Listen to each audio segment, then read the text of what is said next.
안녕하세요. 스트레인지 러브입니다.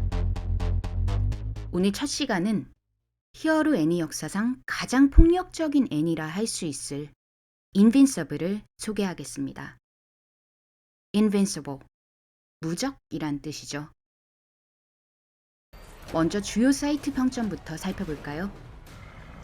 IMDb 10점 만점에 8.9, 로튼 토마토 전문가 점수인 토마토미터 98%, 관객 점수인 오디언스 스코어 91%, 메타크리틱 전문가 점수인 메타스코어 100점 만점 기준 73, 관객 점수인 유저 스코어 10점 기준 8.4이군요. 상당히 점수가 높네요. 다음 목소리 출연진을 간단히 살펴보겠습니다.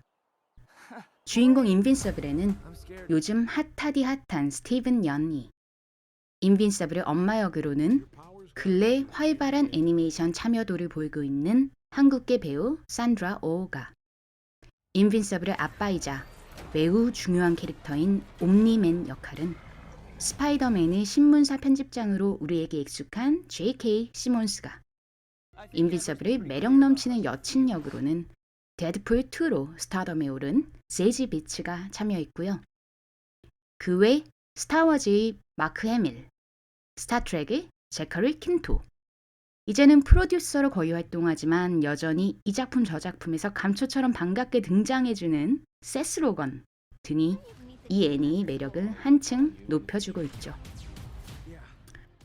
자, 이제 본격적으로 작품 속으로 들어가 보겠습니다. 인빈시블 1화 초반은 사실 그다지 흥미롭지 않습니다. 애니의 주요 히어로로 보이는 가디언즈 오브 글로브는 그저 DC를 모방한 짝퉁 저스티스 리그처럼 보일 뿐입니다. 게다가 오프닝에 등장하는 클론 2인조 빌런도 어디선가 본 듯하기만 합니다. 그렇게 미적지근한 1화가 마무리되려는 순간, 이제까지 그 어떤 히어로 애니메이션에서도 보기 힘들었던 폭력적인 장면들이 터져나옵니다. 피가 쏟아져 나오고 신체 내부의 다양한 장기가 심하다 싶을 정도로 섬세하게 표현된 채 외부로 쏟아져 나오기도 합니다. 그야말로 충격과 공포라고 할 수 있습니다.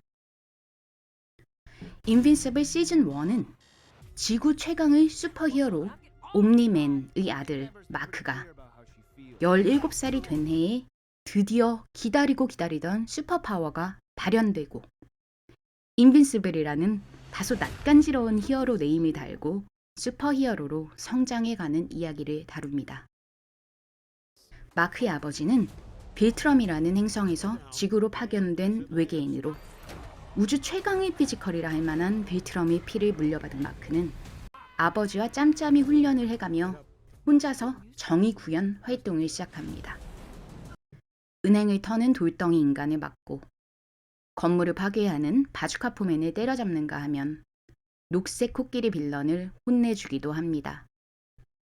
언제 발현될지 모르는 채 오랫동안 기다려왔던 힘을 마침내 얻게 된 데다 아버지같이 되고 싶다는 바람, 그리고 무엇보다 아버지에게 인정받고 싶은 욕심에 더욱 열심히 악당들을 찾아다니죠.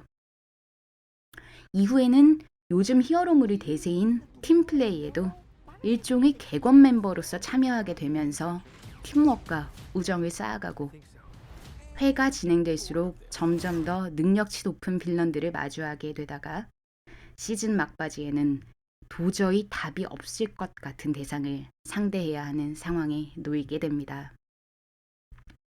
이렇게 보면 다른 히어로 영화와 별다른 차이가 없습니다.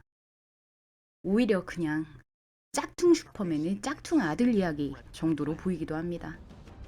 하지만 이처럼 다소 뻔해 보이는 이야기가 전혀 뻔하지 않게 느껴지는 건 무엇보다 작품이 담고 있는 일종의 사실성 때문이라고 할 수 있습니다. 마크는 힘을 얻기 전까진 히어로가 되면 악당들을 적당히 혼내줘서 반성하게 만들면 될 거라는 안이한 생각을 가지고 있었습니다. 초반에 그려지는 마크의 행동은 그가 가진 이상적인 히어로상의 역할에 꼭 들어맞는 행동이었죠. 그러한 마크에게 닥친 최초의 멘붕은 플렉산이라 불리는 외계 종족의 습격대에 찾아옵니다. 수천 명의 외계인이 포탈을 통해 몰려나와 사람들을 학살하기 시작합니다. 처음 맞는 1대 다수의 싸움. 일반 시민들의 몸이 터지고 잘린 팔다리가 허공을 날아다니는 와중에 마크는 한 할머니를 구하려고 뛰어들지만 오히려 본인의 미숙함으로 인해 할머니를 심하게 다치게 만들어버리고 망연자실한 상태에서 마침 등장한 10대 히어로 팀인 TN팀의 도움을 받아 상황을 모면합니다. 많은 히어로 영화나 애니가 첫 주요 임무에서 좌절하는 장면을 그려내긴 하지만 이처럼 사실적인 묘사를 통해 전투의 공포를 그려낸 작품은 거의 없습니다. 특히 팔다리가 잘려나가는 장면이 수없이 그려내는 일본 애니메이션이 신체 훼손의 순간을 뿜어져 나오는 피와 잘린 단면 정도로만 묘사하는 반면에 인빈서블은 마치 해부 도감을 참고한 것처럼 세밀한 묘사를 통해 그 충격을 더 강하게 전달하고 있습니다. 우리에게 잘 알려진 미국 애니메이션 가운데 잔인함의 수위를 찐 19금으로 올려놓은 작품은 1997년작 스폰이라 할 수 있을 것입니다. 인빈서블과 같은 이미지 코믹스의 작품이죠. 이 작품 역시 팔다리가 잘리고 뼈가 살이 찢고 나오는 높은 수위의 고어 장면들을 보여줍니다. 물론 일본 애니에서는 그 훨씬 이전부터 잔인한 장면이 수많은 작품에서 등장합니다. 그러나 이들 작품에서의 잔인함은 성인을 대상으로 한 판타지 애니메이션의 스타일로 구현된 것들이었죠. 이와 달리 인빈서블이 그려 보이는 장면 중 중요한 몇몇 씬들의 잔인함은 충분히 사실적입니다. 그건 마치 관객을 전장의 한복판에 데려다 놓는 듯한 느낌이죠.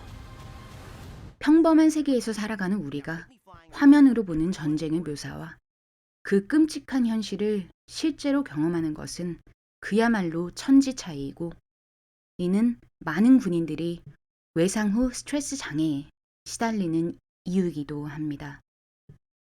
이렇게 인빈서블은 관객으로 하여금 팔짱 낀 채 멀찍이서 싸움 구경을 하도록 놔두지 않고 관객을 작품 안으로 훅 끌어다 놓습니다. 인빈서블과 비교할 만한 작품으로는 역시 아마존 프라임에서 공개한 더 보이즈라는 미드가 있습니다. 이 작품은 만약 실제로 히어로라는 생명체가 있다면 과연 그들이 어떤 존재일까라는 질문으로 출발해서 초월적인 힘을 지닌 이들이 사람들에게 폭력을 가할 때 얼마나 끔찍한 일이 벌어지는가를 그려낸 작품입니다. 그야말로 육체는 풍선처럼 터지고 신체는 순식간에 조각나버립니다.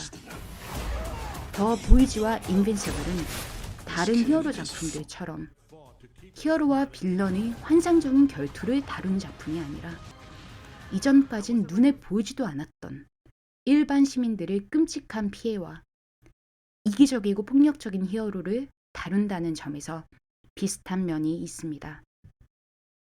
이들은 기존의 DC와 마블이 그리지 않았던 히어로 세계의 폭력성에 관심을 집중합니다. 히어로는 주먹 한 방에 빌딩을 무너뜨릴 수도 있는 존재입니다. 그런 이들이 그들과 힘이 비슷한 빌런들과 싸울 때 군사용어로 부수적 피해라고 부르는 일이 벌어집니다. 바로 민간인들의 끔찍한 죽음이죠. 인빈시블은 바로 이 지점을 극단적으로 파고듭니다. 특히 인빈시블이 최후의 결전을 벌이면서 등장하는 도시 파괴 장면은 그야말로 눈뜨고 보기 어려운 광기 대학살을 보여줍니다.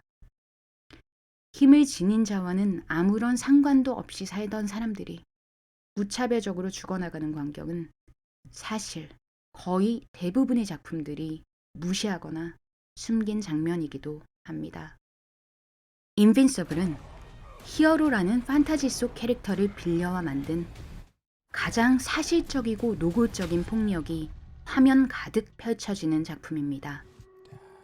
그러면서 대부분의 히어로 작품이 외면해왔던 민간인 피해를 눈 돌리지 않고 직접적으로 드러냈다는 점에서 논쟁적이면서 동시에 놀라운 작품이기도 합니다.